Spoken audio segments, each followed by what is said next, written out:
प्रेम बड़ा अलौकिक तत्व है। ये कृपा से जागृत होता है। जिसके हृदय में मोक्ष तक की अभिलाषा नहीं होती वो प्रेम का अधिकारी होता है। अर्थ न धर्म न काम रुचि, गति न चहो निर्वाण, जन्म जन्म रति राम पद यह वरदान नान। प्रयागराज जी से महाप्रेमी भरत जी महाराज याचना कर रहे हैं, यद्यपि मेरा धर्म कहता है कि मैं मांगू नहीं, क्षत्रिय कुल में जन्म हुआ है, तो आरत काह न करे कुकर्मु, मांगो भीख त्याज निज धर्मु। मैं आर्त में हूं, कष्ट में हूं, तो कुछ भी कार्य हो सकता है। यद्यपि मुझे मांगना नहीं है, पर मैं आज मांग रहा हूं। चार पदार्थ भरा भंडारू, धर्म अर्थ काम मोक्ष आपके भंडार में भरा हुआ, ये मुझे चाहिए नहीं। अर्थ न धर्म न काम रुचि, गति न चाहो निर्वाण। अर्थ में, धर्म में, काम में मेरी रुचि नहीं है और मैं मोक्ष पद चाहता नहीं हूं। यही चाहता हूं कि बार बार जन्म हो और हर जन्म में रघुनाथ जी की भक्ति से युक्त हूं, ऐसा भरत जी ने माना। जो भगवान के प्रेमी निज महाभागवत हैं, वो कहते हैं न पारमेष्ठ्यम न महेंद्रधिष्ण्यम न सार्वभौमम न रसाधिपत्यम न योग सिद्धि रपुनर्भवम वा मयि अर्पितात्मे क्षति मद विनान्यत। जो महान भागवत है उनको नहीं चाहिए। ब्रह्मा का जो परम पद परमेष्ठी पद है, इंद्र का जो पद है, संपूर्ण पृथ्वी का सार्वभौम पद है, पातालादि लोकों का राज्य, योग की समस्त सिद्धियां और मोक्ष की अभिलाषा भी भगवत प्रेमी महात्मा नहीं चाहते। तो भगवत प्रेम प्राप्त करने के लिए न ब्रह्मा का पद चाहिए, न इंद्र का पद, न पृथ्वी का राज्य, न रसातल का राज्य, न योग की सिद्धियां, तब प्रेम का प्रादुर्भाव होता है। जब, बहुत ध्यान से सुनना, जब चित्त से सब कर्म केवल भगवान के अर्पित करने के लिए किया जाता है तो संसार से नित्य वियोग हो जाता है। संसार के साथ कभी संयोग हुआ ही नहीं। ये शरीर, ये संबंध सब स्वाप्निक हैं, चिरस्थायी नहीं है कोई, न पहले न बाद में, बीच में जो है वो नहीं है। अज्ञान के कारण भास रहा है। जैसे स्वप्न देखने वाला स्वप्न को स्वप्न में सत्य मानता है, पर जब जगता है तब उसे मिथ्या नजर आता है स्वप्न। ऐसे ही जागृत अवस्था का व्यवहार अज्ञान में सत्य लग रहा है, पर जब ज्ञान जागृत होगा तो उमा कहूं मैं अनुभव अपना, सत हरि भजन जगत सब सपना। ये सपना है संसार। तो जब हर कर्म चित्त से भगवान का चिंतन करते हुए किया जाता है, ध्यान दीजिए, जब हर कर्म चित्त से भगवान का चिंतन करते हुए किया जाता है और वो कर्म भगवान को समर्पित कर दिया जाता है, तो वो आवागमन मिटाने वाला बन जाता है। वो संसार चक्र के नाश का कारण बन जाता है, या ऐसा कह लीजिए कि वो पुरुष जग जाता है। जेहि जाने जग जाए हेराई, जागे जथा स्वपन भ्रम जाई। जिसके जानने से संसार ही नहीं रहता, जैसे जगा हुआ पुरुष स्वप्न का अस्तित्व नहीं मानता, ऐसे ही जगा हुआ ज्ञानी महात्मा सर्वत्र वासुदेव भगवान को देखता है, वो संसार की सत्ता ही नहीं मानता। संसार से नित्य वियोग, कभी संयोग हुआ ही नहीं संसार का, ये अनुभव हो जाता है। जड़ चेतन ही ग्रंथि पड़ गई, यद्यपि मृषा छूटति कठिनाई। नित्य वियोग बहुत सूक्ष्म विषय है, अगर ध्यान से सुनोगे तो पकड़ पाओगे। जब चित्त वृत्ति से भगवान का चिंतन करते हुए हर कर्म किया जाता है और वो कर्म भगवान को समर्पित कर दिया जाता है, तो वही समर्पण और भगवत चिंतन आवागमन के चक्र को नष्ट कर देता है। संसार से नित्य वियोग और भगवान के परायण होने से भगवान से नित्य योग, कभी भगवान से वियोग हुआ ही नहीं।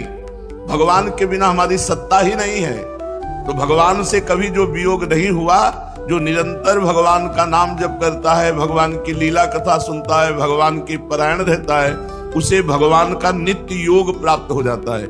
यहीं से प्रेम प्रकट होता है। प्रेम कब प्रकट होता है? जब संसार से नित्य वियोग और भगवान से नित्य योग, इसी नित्य योग में प्रेम प्रकाशित होता है। और जब प्रेम प्रकट होता है तो 4 प्रकार का भाव होता है। प्रेम में योग, और नित्य योग में वियोग, और वियोग में नित्य योग, और वियोग में वियोग।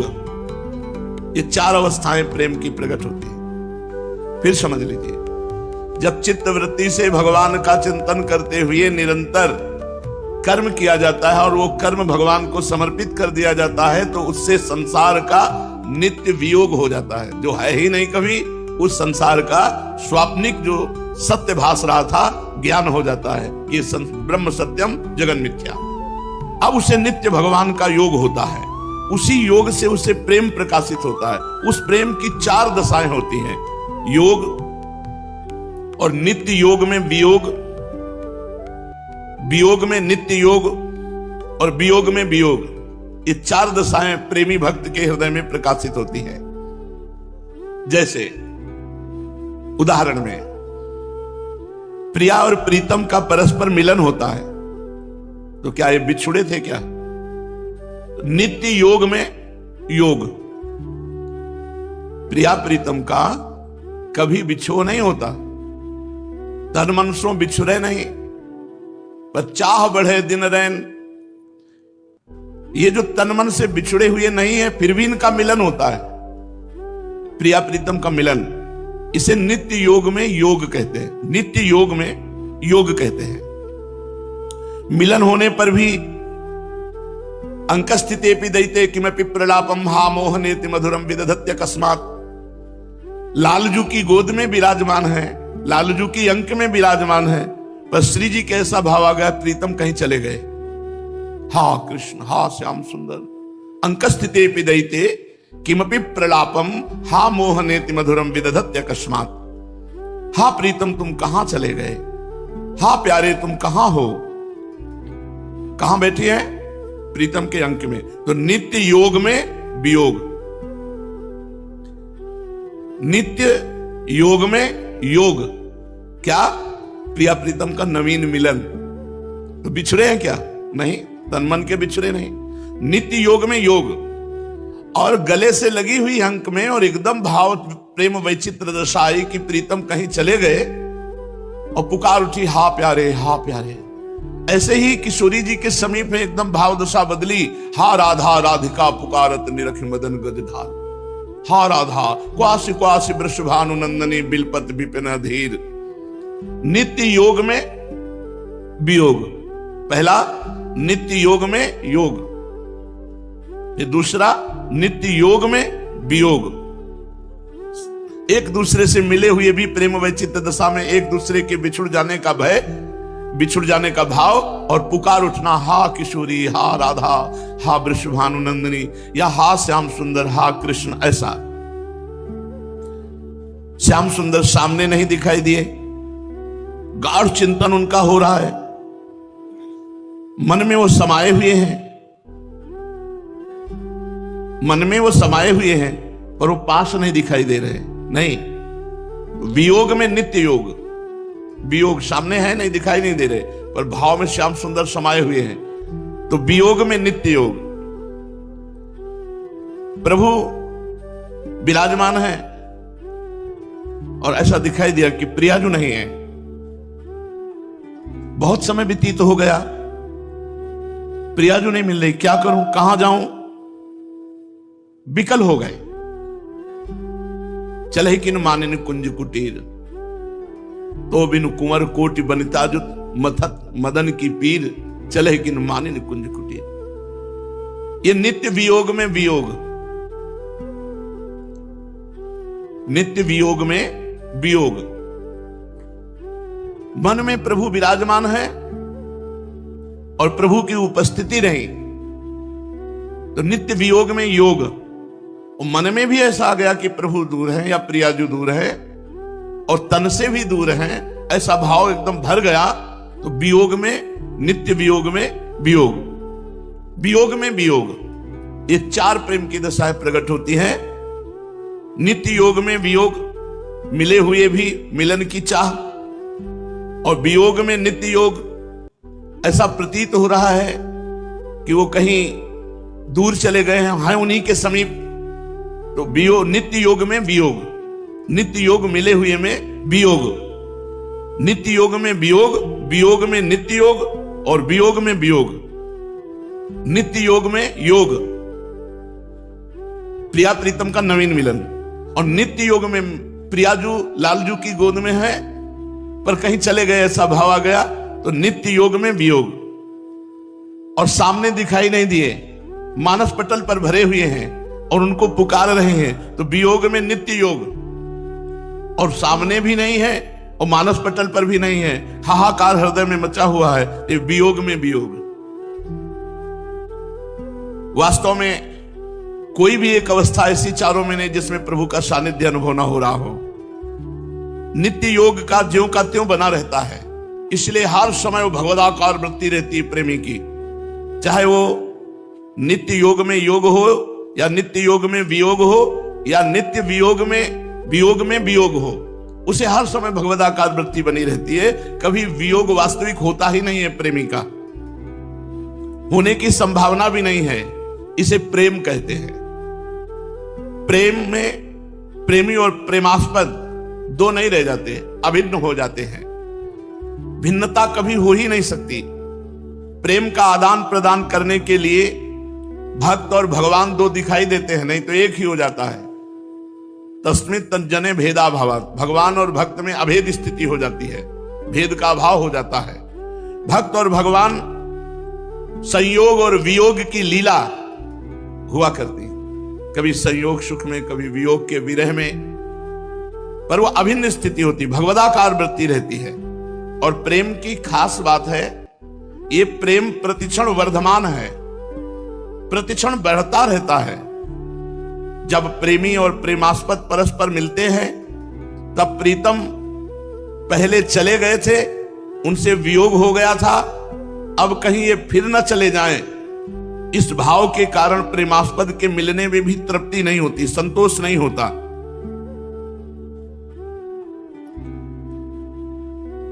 इतना प्यार होता है कि मिले हुए में भी अनमिल दशा रहती है।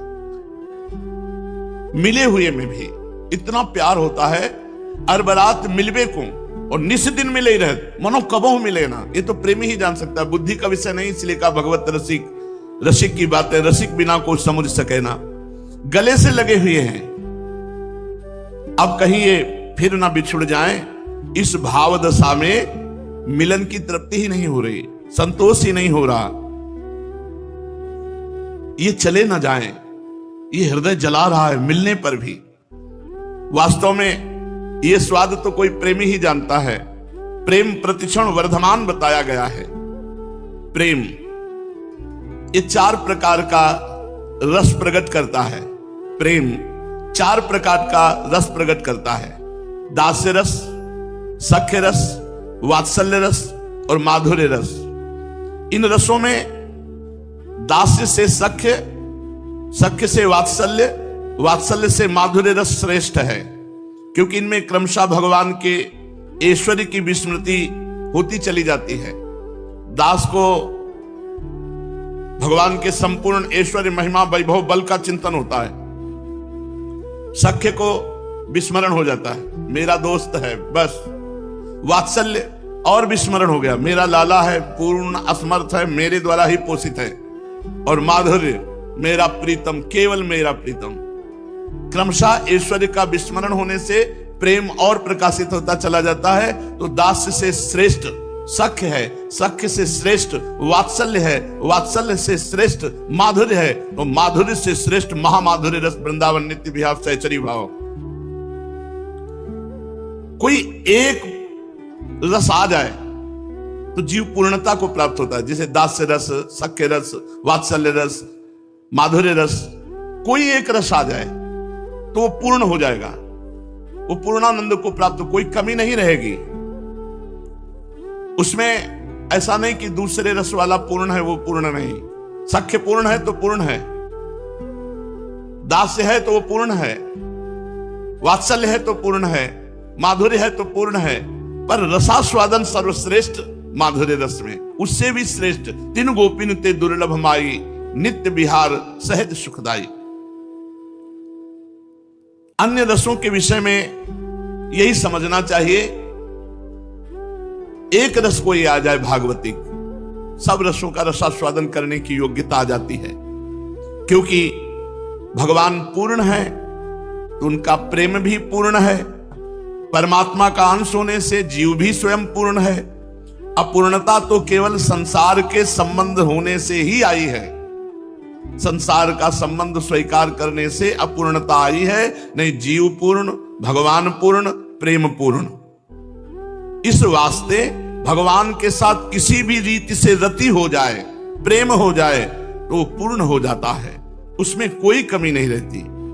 दास्य रति में भक्त का भगवान के प्रति यह भाव रहता है कि भगवान मेरे स्वामी हैं और मैं भगवान का सेवक हूं, मेरे पर उनका पूरा अधिकार है, वे चाहे जो करें। ध्यान से सुनो,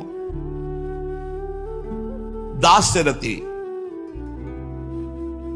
भक्त का भगवान के प्रति यह भाव रहता है कि भगवान मेरे स्वामी हैं, मैं इनका दास हूं, सेवक हूं, मेरे ऊपर भगवान का पूरा अधिकार है, वे चाहे जो करें, चाहे जैसी परिस्थिति में रखें और मेरे से चाहे जैसा काम करवावें, मेरे पर अत्यधिक अपनापन होने से ही वे बिना मेरी सम्मति लिए मेरे लिए सब विधान कर रहे हैं और मैं उनका दास हूं। जैसी परिस्थिति सब में वो भगवान का विधान देकर आनंदित रहता है, मेरे स्वामी का विधान है।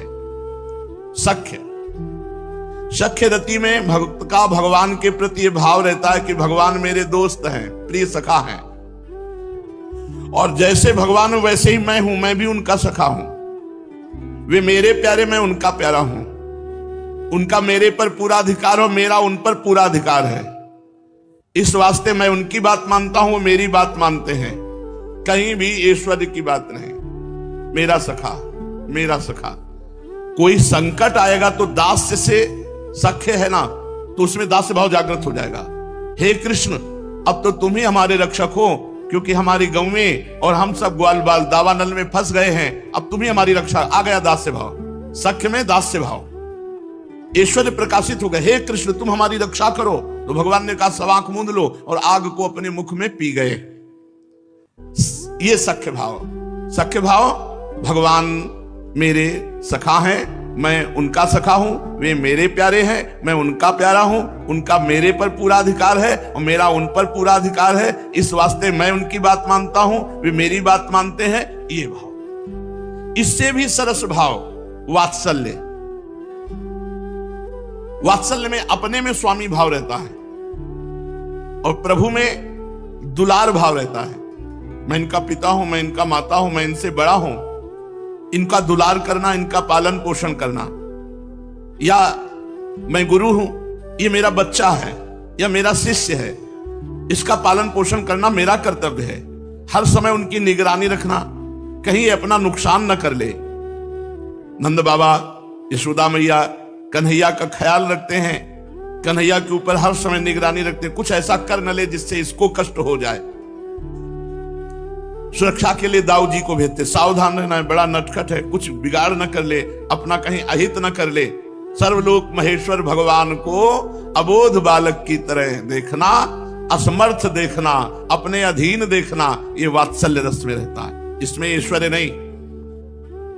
उनको स्नान कराना, उनको पवाना, उनको शयन कराना, वात्सल्य, दुलार। माधुर्य। माधुर्य रति में भक्त को भगवान की ऐश्वर्य की पूर्ण विस्मृति रहती है। इस वास्ते इस रति में भक्त भगवान के साथ अपनी अभिन्नता का अनुभव करता है, घनिष्ठ अपनापन। अभिन्नता मानने से वो अपने प्रीतम के सुख में सुखी रहता है। प्रीतम को कैसे सुख पहुंचाएं, इसी बात में सुखी रहता है। उनको आराम पहुंचाना, उनके अनुसार चलना, उनको सुख प्रदान करना, उनको किसी तरह कोई भी कष्ट ना होने पावे। मेरे प्राण प्रीतम, मेरे कांत हैं, मेरे सर्वस्व हैं। पर ऐश्वर्य का विस्मरण है कि ये भगवान है, सर्वलोक महेश्वर है, अनंत महिमाशाली है। ऐसे केवल प्यार ही प्यार माधुर्य में, और महामाधुर्य में प्रिया प्रीतम। माधुर्य में प्रिया प्रीतम है। प्रीतम, महामाधुर्य रस में प्रिया प्रीतम, श्यामा श्याम, और उनकी मैं दासी हूं। इसलिए ये चारों भाव अपने आप रहते हैं। महामाधुर्य रस में ये चारों रस विराजमान रहते हैं। जो हम हमारी सखियां सेवा कर, बड़े गूढ़ विषय है ये चर्चा सुनने को भगवान की कृपा से मिलती है। महामाधुर्य रस जो सहचरी भाव है, इसमें चारों भाव विराजमान रहते हैं। सखियां जब प्रिया प्रीतम की आज्ञा का पालन और उनकी दासता में तो दास्य भाव रहता है, और जब हास परिहास करती है तो सख्य भाव रहता है। जब स्नान और भोग आदि पवाती है तो वात्सल्य भाव रहता है, और जब वन विहार व्याहुलावे सब तो माधुर्य रस रहता है, और जब सैया विहार तब महामाधुर्य रस रहता है। पांचों रस विराजमान है, दास्य, सख्य, वात्सल्य और माधुर्य और महामाधुर्य रस। बड़ा अद्भुत महासुख है सहचरी भाव में। अब अभी देह भाव से ऊपर उठे तब तो बात समझ में आवे, पर ये बातें अगर दिमाग में डालोगे ना तो आगे काम आएंगी। ये बहुत सूक्ष्म गूढ़ बातें हैं, बड़ा चिंतन मनन करके बातें हैं। अगर इनको सुनोगे ही तो तुम्हारी बुद्धि पवित्र हो जाएगी। ध्यान पूर्वक सुने। ये प्रेम रस अलौकिक है, चिन्मय है। इसका आस्वादन करने वाले केवल भगवान ही हैं, दूसरा नहीं। प्रीति की रीति रंगीलो ही जाने। प्रेम का रसास्वादन भगवान करते हैं। तो जब भगवत स्वरूप जीव हो जाता तभी वो प्रेम का रसास्वादन कर पाता है। जीवत्व भाव में प्रेम का रसास्वादन नहीं होता, ईश्वर भाव में होता है। जब अभिन्न स्थिति भगवदाकार वृत्ति हो जाती तब वो प्रेम का अधिकारी होता है। प्रेम में प्रेमी और प्रेमास्पद दोनों ही चिन्मय तत्व होते हैं। कभी प्रेमी प्रेमास्पद बन जाता है, कभी प्रेमास्पद प्रेमी हो जाता है। इस वास्ते एक चिन्मय तत्व ही प्रेम का आस्वादन करने के लिए दो रूपों में हो जाता है। प्रेम तत्व को न समझने के कारण कुछ लोग सांसारिक स्त्री पुरुष के काम संबंध को प्रेम उच्चारण कर देते हैं। इनका इनसे प्रेम है। काम संबंध को, स्त्री पुरुष के संबंध को प्रेम संज्ञा दे देते हैं। उनका यह कहना बिल्कुल गलत है, क्योंकि स्त्री पुरुष का संयोग शरीर को देख के होता है, रूप को देख के होता है, भोग वासना की चाह को लेके होता है। इसलिए वो 84 लाख योनियों में संपूर्ण जीवों को बांधता है। और अधिक कामी पुरुष की भूत योनि, प्रेत योनि, पिशाच योनि, अधिक काम सुख भोग की इच्छा होने के कारण उनको नीच योनियों में जाना पड़ता है, जिसे प्रेम संज्ञा दी जाती है।